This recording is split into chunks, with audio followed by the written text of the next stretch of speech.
إن الحمد لله نحمده ونستعينه ونستهديه ونستغفره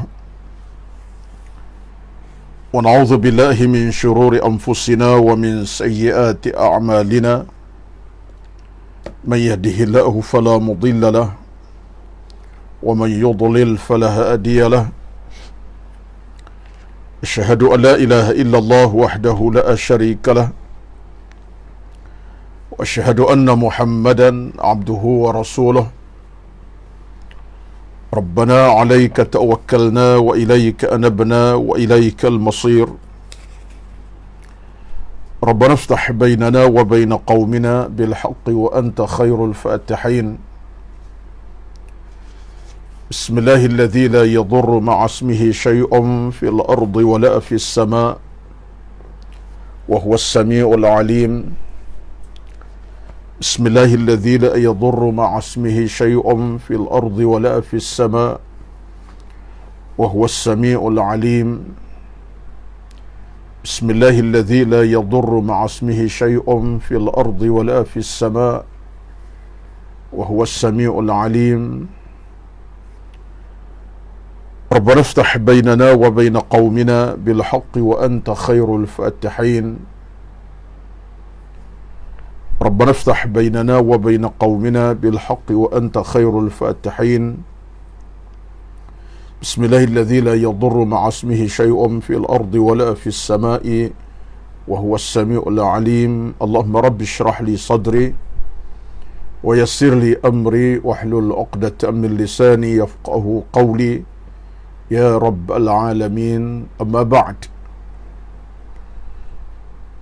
أعوذ بالله من الشيطان الرجيم بسم الله الرحمن الرحيم ربنا افتح بيننا وبين قومنا بالحق وأنت خير الفاتحين Wahai Tuhan kami, berilah kepada kami keputusan di antara kalangan kami dengan sesuatu yang baik dan benar dan adil. Engkaulah Tuhan Maha Pemberi keputusan yang terbaik di kalangan kami. Al-A'raf ayat 89. Sadaqallahul Azim.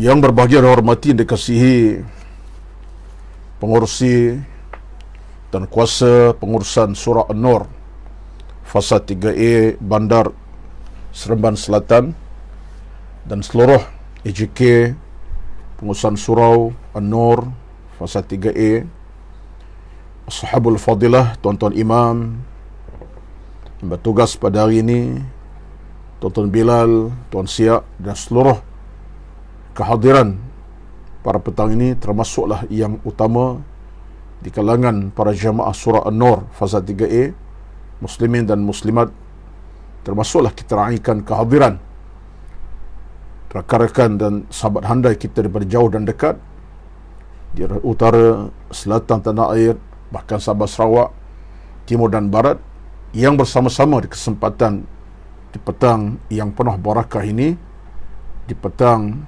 21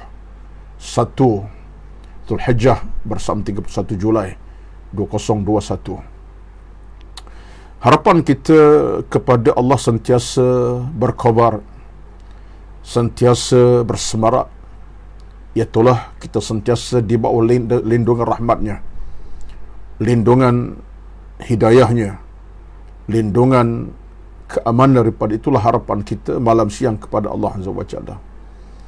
Kita berpegang dengan penuh keyakinan betapa Allah sajalah Tuhan, tempat kita berteduh, tempat kita merintih, tempat kita mohon, tempat kita bermunajat, tempat kita berdoa malam siang.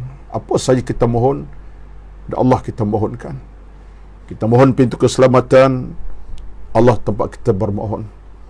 Kita mohon keamanan, Allah tempat kita berteduh.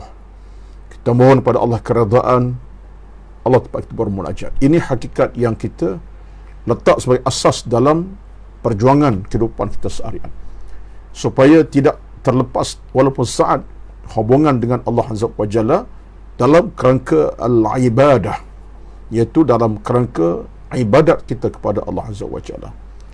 Kita sering sebut dan saya ulang sebut acap kali, dalam konteks agama ini sebenarnya al-ibadah ataupun ketundukan kepada Allah dalam konteks ibadah itulah merupakan senjata kita yang paling ampuh. Ibadat pintu kerahmatan, ibadat pintu keselamatan, ibadat pintu keamanan, ibadat pintu kebahagiaan, ibadat juga pintu syurga yang akan membawa kita ke jalan yang penuh dengan kehidupan selamat sejahtera di alam mahsyar, syurga. Ibadat segala-galanya. Dan ini kunci utama kita, dan kata Al-Imam Al-Ghazali rahmatullahi alaihi, ibadat ini adalah suatu konteks hubungan yang jitu, yang kokoh dengan Allah Azza wa Jalla. Sebab apa? Tiap saat kita beribadat, kita sedang mengikat hubungan Allah secara ampuh dan kokoh padu. Batu orang beribadat dengan Allah makin kokoh. Orang beribadat Allah makin padu hubungan. Sebaliknya orang tidak beribadat, dia makin jauh daripada Allah Azza wa Jalla. Maka orang tak beribadat ini, hakikatnya orang tu makin jauh daripada Allah Azza wa Jalla.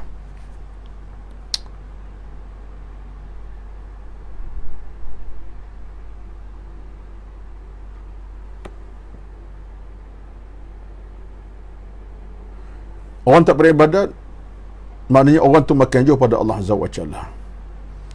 Jadi dalam kerangka itulah kita nak pastikan bahawa kita bukan semakin jauh, tapi kita semakin taqarrub, merapati, mendekati Allah Azza wa Jalla.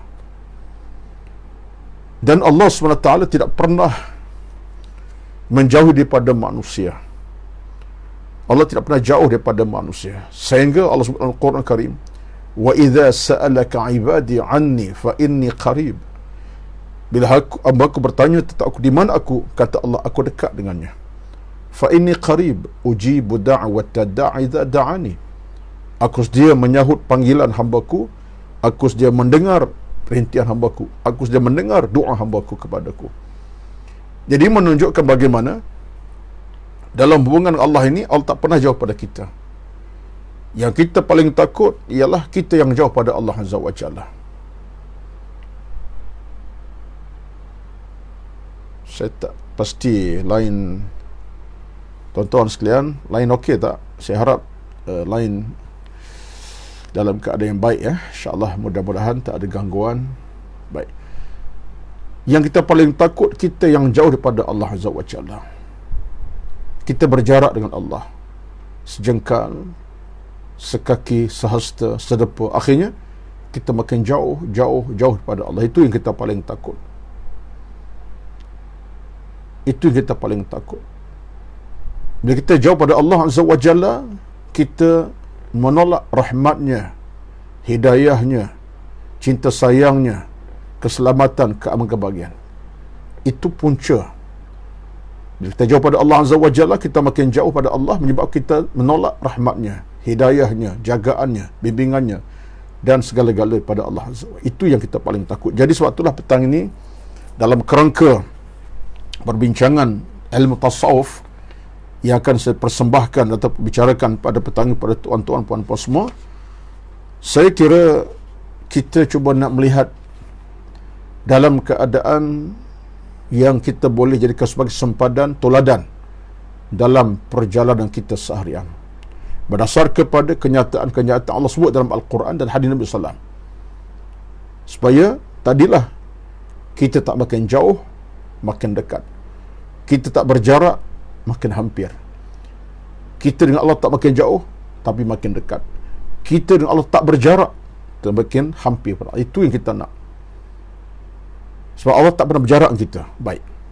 Yang pertama pada petang ini, sebagai satu di antara kenyataan yang boleh kita ambil dalam kerangka kita untuk mengingatkan diri kita, tazkir diri kita sendiri, ialah satu hadis Nabi SAW yang disebutkan daripada Ibnu Abbas radhiyallahu anhuma. Kaitannya ada, saya nak baca pada petang ini, saya nak sebut petang ini. Satu hadis menarik sebenarnya tentang persoalan kita dengan Allah. Jangan kita berjarak dan jangan kita jauh pada Allah Azza wa Jalla. Kita nak kita makin dekat, makin rapat, dan makin kita Tuhan melekat malam siang, siang malam, insyaAllah. Hadis datang daripada Ibnu Abbas, Nabi bersabda, "Ma min 'abdin mu'minin illa walahu dhanbun ya'taduhu al-finata ba'da al-finati aw dhanbun huwa muqimun 'alayhi la yufariqu hatta yufariqa ad-dunya wa innal mu'mina khuliqa mufattanan tawwaban nasa'an idza dhukira zakara." Hadis cukup menarik sekali. Dalam kerangka kita nak bimbing hidup ini, ke mana kita nak pergi sebenarnya? Ke mana kita nak sampai? Dalam suasana kita, Allah ini banyak kesalahan-kesalahan kita buat. Banyak kesalahan kita buat. Banyak detik dalam kita buat kesilapan dengan Allah. Dosa lah maksudnya. Tapi kita nak balik pada Allah juga. Apa kata Nabi SAW? Saya baca ada hadis tadi, ambil terjemahan terus. Sabda Nabi daripada Ibnu Abbas radhiyallahu anhu yang disahihkan Al-Albani dalam kitabnya Al-Silsilah, Silsilah Hadis Sahihah, dinyatakan makna hadis begini.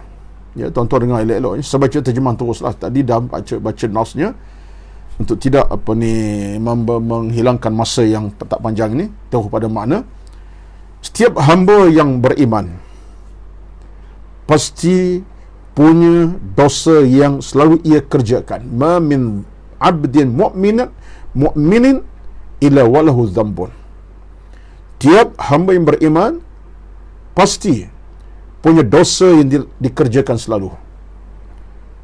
Ya'taduhul finata ba'dal finah. Allahu Akbar. Yang dia kerjakan daripada masa ke masa yang lain. Dari waktu ke waktu. Daripada jam ke jam lah. Bukan setakat pagi petang. Jam ke jam. Kita berdosa dengan Allah Azza wa Jalla. Daripada masa ke semasa. Jam ke jam. Hari ke hari lama sangat. Jam ke jam. Kita buat kerja dosa. Yang dalam keadaan kata Nabi SAW, dosa itu melekat di dalam hidup kita ini. Dosa seolah melekat. Buat dosa lepas dosa, dosa-dosa kita buat. Allahu Akbar. Huwa muqimun alaih, dalam keadaan dia buat dalam keadaan melekat dosa tersebut. Muqim maknanya berkekalan. Itu maksud hadis Nabi SAW. Dan Nabi sebut dalam hadis yang sama, Nabi kata apa?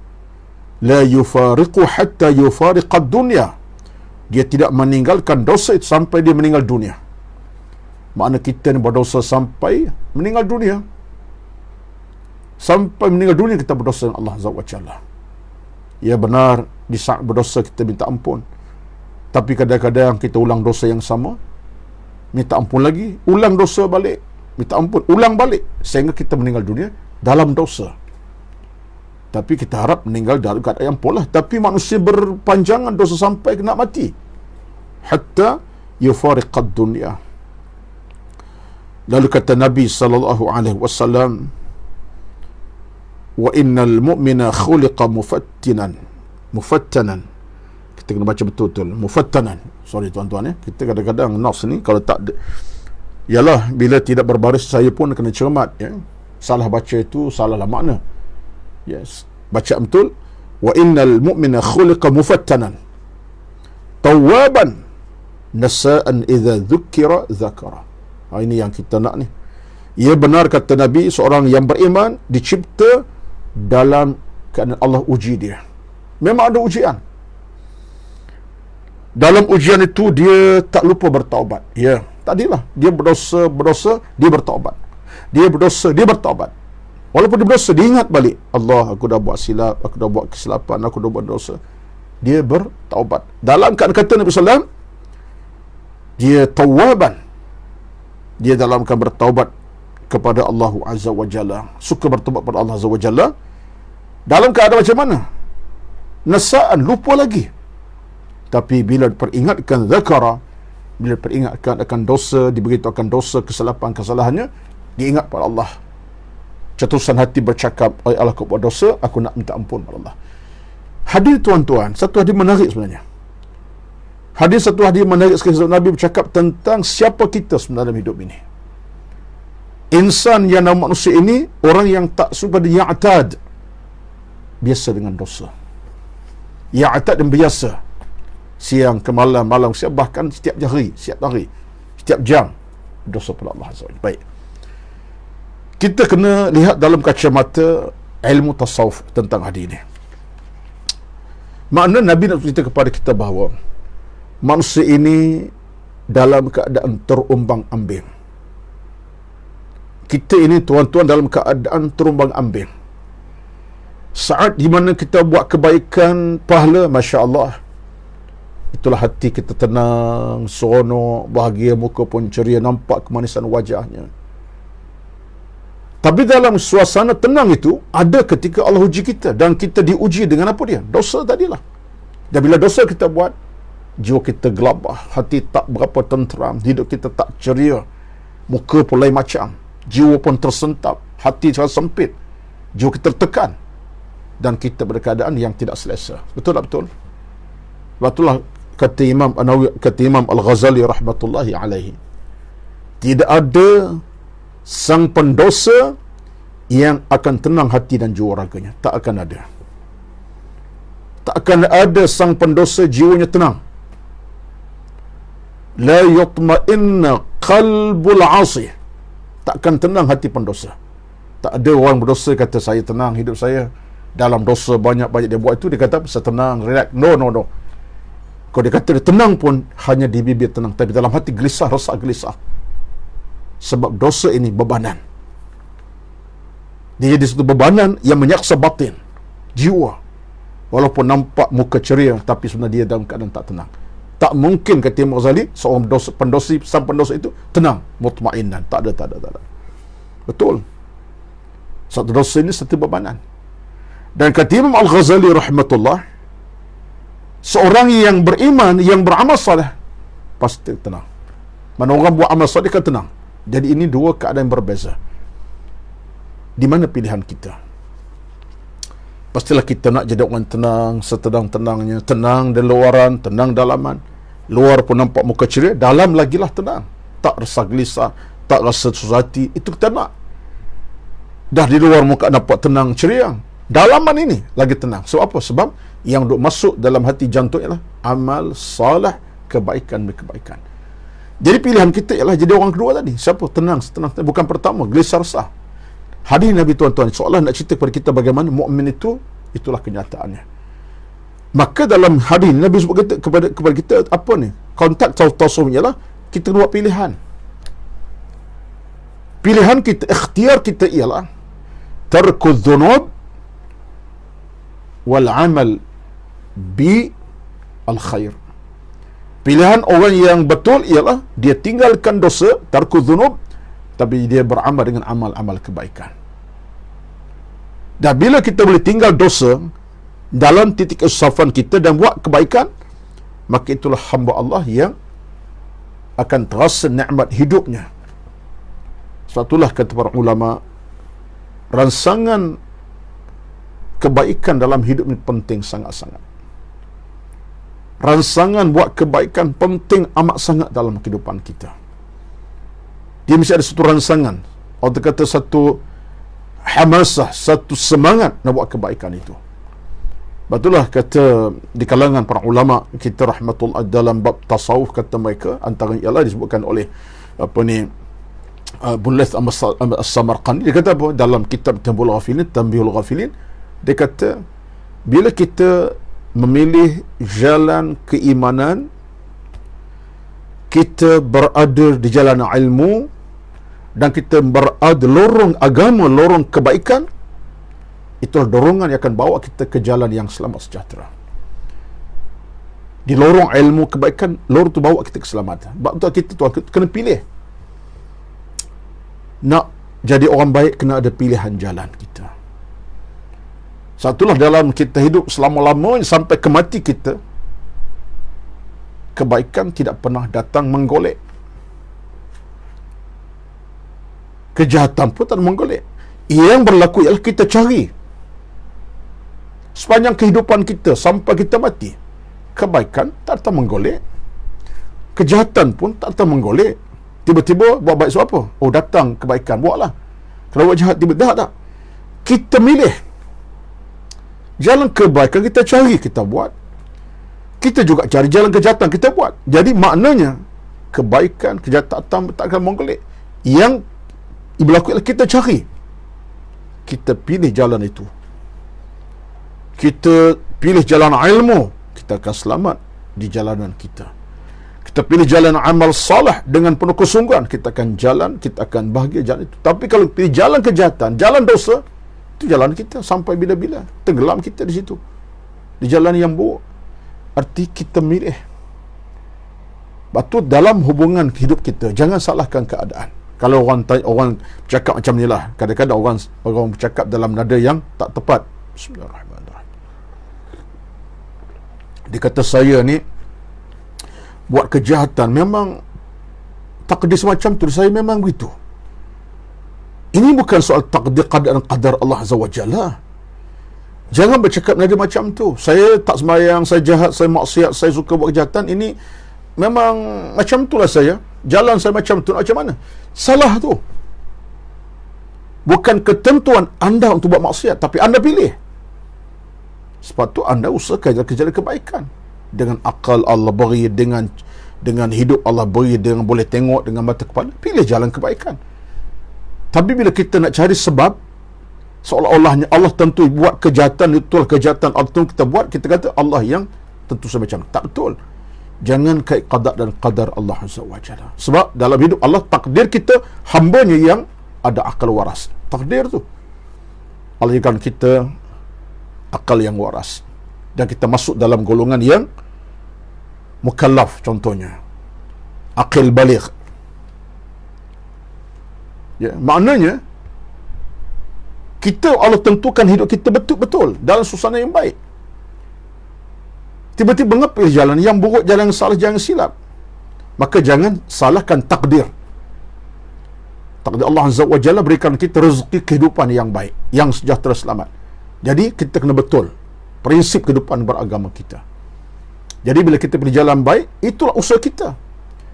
Dan bila kita pilih jalan buruk, maksiat, itulah jalan kita pilih. Kan Allah tentukan, kita yang pilih. Jadi bila kita ada pilihan macam tu, wa hadainahu najdain, dan kami berikan kepada manusia dua jalan atas pilihan dialah.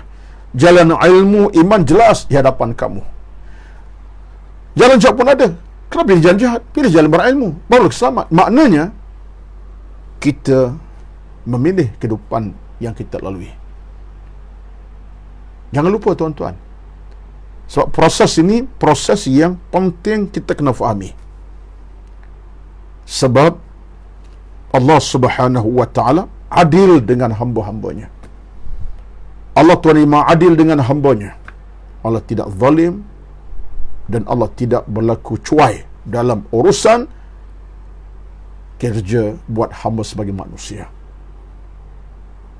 Betullah kita kena pasti kita ni adalah orang hidup betul. Baik, dalam hadis ni kita nak sebut tentang masalah kait dengan tasawuf lah. Maka kata Nabi SAW, di saat manusia diuji begitu rupa, ada kadar tersilap, tersalah, Nabi kata apa? Nabi sebut kepada kita bahawa Allah Subhanahu wa ta'ala berikan kepada kita peluang untuk kembali kepadanya. Bila? Idza dzukira dzakar. Bila dia diperingatkan, diingat kepada Allah Azza wa Jalla. Maka timbullah, kata para ulama rahmatullahi alaihim ajma'in, dalam tasawuf, kita nak kena berusaha mencari ruang-ruang kebaikan, kebajikan itu. Dan disebutkan oleh Al-Imam Ibnu Qayyim Al-Jauziyah rahmatullah alaih dalam kitabnya Zadul Ma'ad. Belakang saya ni kitab Zadul Ma'ad ni, belakang saya ni, ada belakang bawah tu, ya, bahasa Arab lah. Kata Al-Imam Ibnu Qayyim Al-Jauziyah dalam kitabnya Zadul Ma'ad, satu di antara topik yang dibincangkan ialah, kata Ibnu Qayyim, dia kata, oleh itulah maka orang yang ingin beruntung, berjaya dan menang dalam urusan hidupnya, dia kena buat pilihan yang tepat. An yakhtara ikhtiaran sahihan. Dia kena buat pilihan yang tepat. Maksudnya apa? Pilihan yang boleh bawa kita ke jalan kebaikan, keselamatan. Kena pilih yang tepat, yang boleh bawa kita ke jalan keselamatan, kebahagiaan, jalan kebahagiaan, ikhtiaran sahihan. Maka salah satunya ialah taubat kepada Allah Azza wa Jalla. Salah satunya disebutkan ulama ialah dengan kita bertaubat. Diperingatkan, zakar, kita ingat, ya Allah, aku ni pendosa kepada Allah Azza wa Jalla. Jadi ini di antara rumusan awal tentang hadis tadi, supaya kita tak lalai, tak tersasar daripada batasan kehidupan yang sebenar-benarnya. Baik tuan-tuan sekalian, yang keduanya, dalam kesempatan petang ini, dalam tajuk umum tasawuf ini, satu di antara perkara yang penting yang juga merupakan nadi utama dalam kita nak menentukan hidup ini sejahtera, selamat dan bahagia sekarang sampai kita mati temu Allah nanti, ingatlah betapa Allah Subhanahu wa taala sentiasa memantau kita dan perjalanan kehidupan kita. Allah sentiasa memantau kita dan perjalanan hidup ini. Maha kaya Allah dengan pemantauan yang begitu lengkap, sempurna. Ini satu perkara yang penting.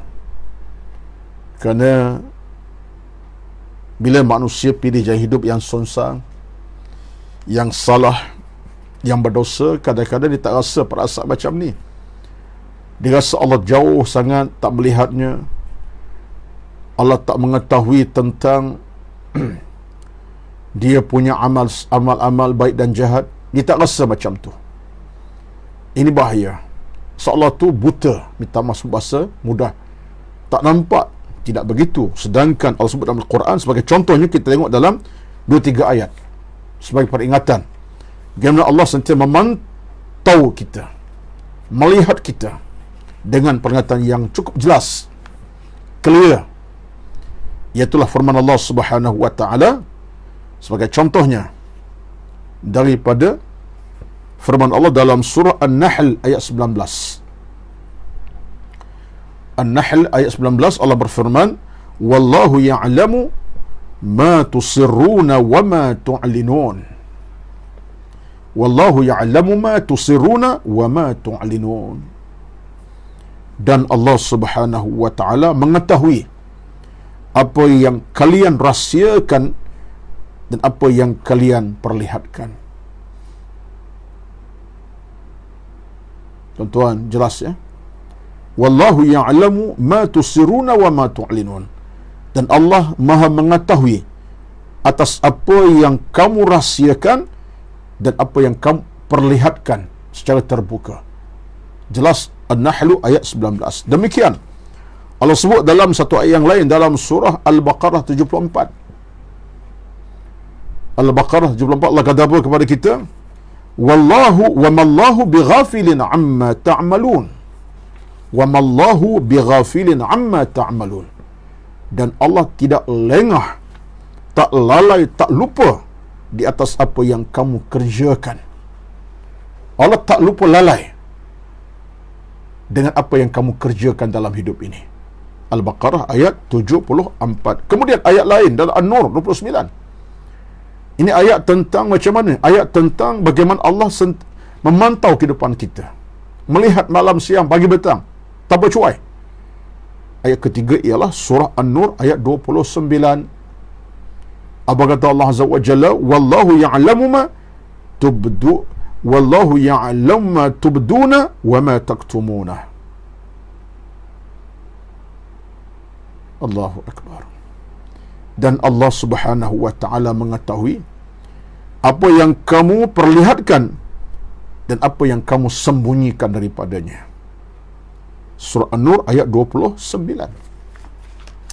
Dengan surah kita bacakan surah apa tadi? Kita baca An-Nahl 19, Al-Baqarah 74, kemudian surah An-Nur 29 tadi tuan, 3 surah, 3 ayat tadi, dari 3 surah tadi jelas menunjukkan bahawa Allah Subhanahu wa taala Maha menyuluh dengan pancaran lampu yang terang benderang ke dalam hati nurani kita. Apa yang nampak pada zahir pandangan kita, apa yang tutup di pandangan zahir kita, daripada orang. Semuanya kata Allah, aku tahu, aku ketahui, aku tahu, kata Allah. Allah tahu, ya'lam. Wa mallahu bighafilin. Allah tak lupa lalai. Tuan-tuan, di sinilah kata para ulama dalam tasawuf menunjuk kepada kita nak kena memastikan bahawa ada dalam hati kita titik keinsafan, bahawa kita sedang ditontoni, dilihat segala apa kita ada dan rahsia kita secara terbuka bagi Allah. Terbuka bagi Allah. Mungkin tertutup bagi manusia. Yalah, orang tak tahu rahsia saya. Orang tak tahu rahsia tuan-tuan, tak ada siapa tahu. Dalam mana kita, hati kita bercakap apa pun niat kita, orang tak tahu. Orang tak tahu. Tetapi Allah menonton, melihat apa yang ada kepada kita, rahsia dalam kita, bahkan luaran kita. Jadi kata para ulama, apa rahsia sebalik amal ayat ni? Menunjuk pada kita nak kena ala hadarin. Dari koma di ward ICU, Masya Allah, Allah Akbar, kepada puan, pada cik, pada Mak Nur Hussein. Ya, kita doakan mudah-mudahan ayahanda kepada sahabat kita Allah uji di ICU, mungkin COVID, wallahu alam lah, ataupun penyakit lain. Allah mashfihi, Allah mashfihi, Allah mashfi, Allah sembuhkan penyakit sahabat kita ini, kawan kita ini, tuan haji kita ini. Mudah-mudahan Allah berikan kerahmatan, keselamatan. Berkat doa anak-anak andanya, berkat doa kawan teman taulan, berkat doa teman taulan jauh dekat, insya-Allah. Allah kita mohon, Allah kita minta, insya-Allah. Allah mashfihi ya karim, Allah mashfi anta syafin, la shifa illa shifauka. Allah mashfihi anta syafin, la shifa illa shifauka. Allah mashfi anta syafin, la shifa illa shifauka. Hari ini ramai kalangan rakyat kita yang hadapi ujian COVID-19, ditidurkan, ada yang sedang menanti dalam keadaan di kuarantin. Allah Akbar, semua kita mohon keselamatan, insya-Allah. Baik, cerita saya tadi belum saya selesaikan sekali lagi dengan masa terbatas ini, di minit lagi tuan-tuan. Jadi kita kena faham, bila Allah sebut aku tahu semua perkara, tuan-tuan, kita kena ada persiapan. Betullah orang yang beriman, yang ada jiwa yang lapang, dia tidak akan menipu Allah Azza wa Jalla. Dia tak menipu manusia. Dia benar dengan Allah Azza wa Jalla. Dia tak tipu Allah, tak tipu orang lain. Sebab itulah orang yang berjiwa baik ini siapa dia? Orang yang ada dalam hatinya at-tasdiq, membenarkan.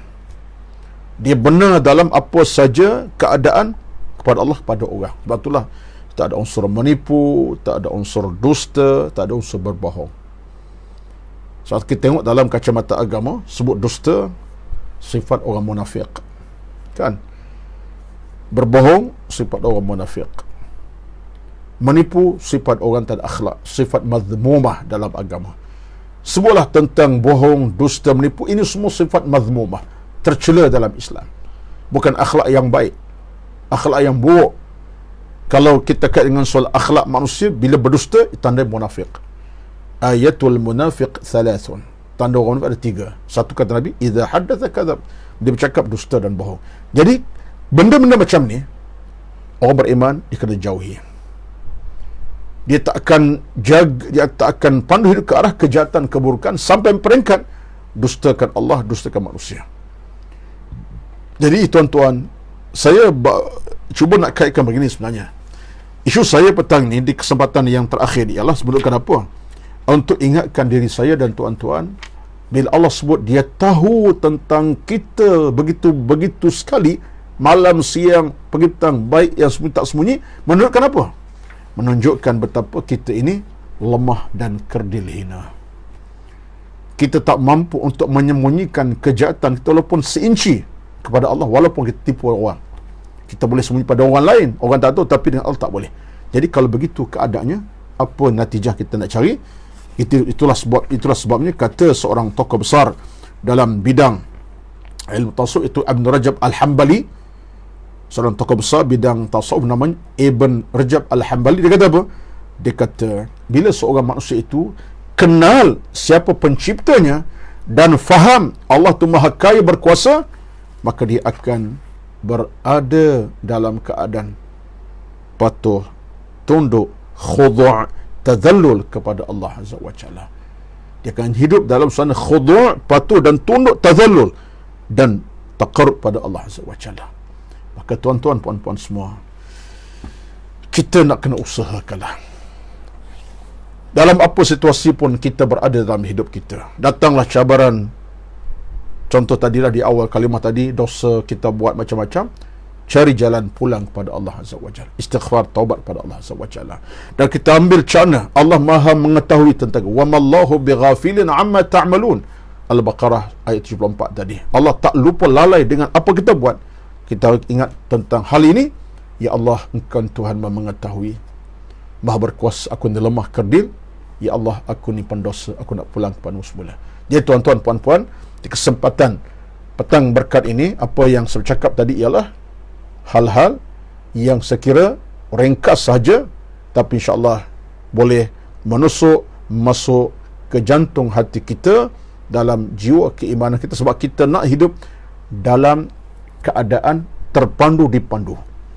Ini wording yang besar, wording yang penting.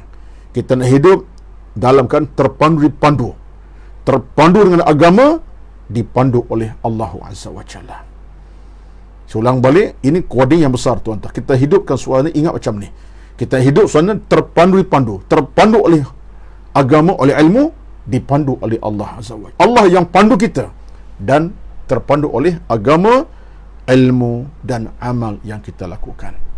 Dan bila kita terpandu dipandu, makna kita akan berada lorong yang baik, sejahtera, bahagia, tidak akan mengalami jalan kecelakaan, jalan keburukan, jalan kejahatan tak akan kita ketemui. Walaupun hidup yang ada di sana cabarannya, tetap kita hidup keadaan agama memandu kita. Ibarat kata mudahnya, saat dia berdosa, dia kembali kepada Allah Azza wa Jalla. Dia buat silap, dia kembali ke pakal jalan. Dia lalai lupa, dia kembali ingat pada Allah. Itulah kita harapkan sentiasa berada bersama dengan kita. Kita bukan malaikat, kita bukan maksum, kita manusia yang ada kelemahan, tapi ingat, jangan biarkan kelemahan menguasai hati nurani kita. Jangan biar kejahilan menguasai kehidupan kita. Jangan biarkan kejahatan menguasai hidup kita. Jangan. Kita terpandu dengan cara terpandu taklah kita akan dapat kehidupan yang selamat sejahtera dengan izin Allah Azza wa Jalla. Mudah-mudahan tuan-tuan puan semua, dalam tempoh 40 minit bicara saya pada petang ini, sampai berbekas di hati kita semua.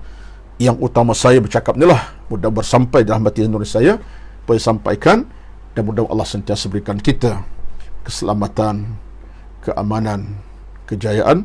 Lebih lagi, situasi hari ini, kita sangat bermohon kepada Allah, dibuka pintu keredaan dan keselamatan, diangkat wabak penyakit COVID-19 yang sedang melanda hari ini, yang nampak angkanya makin hari makin menggerunkan, kematian makin hari makin meningkat, ya Wallahu a'lam, dah mencecah 8,000 lebih, hampir 9,000 hari ini kematiannya.